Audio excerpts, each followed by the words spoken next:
ఇవాళ ఎంతో ఉత్సాహంగా బయటకు వెళ్ళినాం ఎక్స్ప్లోర్ చేద్దామని నేను మా సందీప్.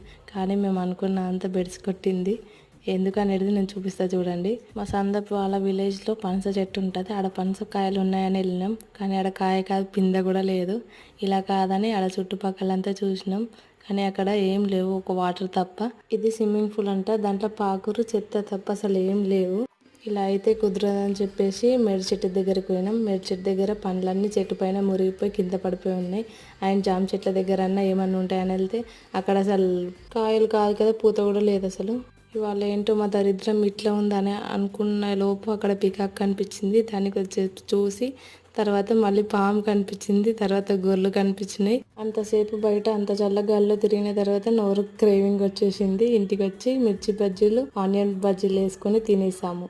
అలాగే మీకు ఇలా ఎప్పుడన్నా అయిందా? కమెంట్ చేయండి. ఈ వీడియో మీకు నచ్చితే లైక్ చేసి సబ్స్క్రైబ్ చేయండి.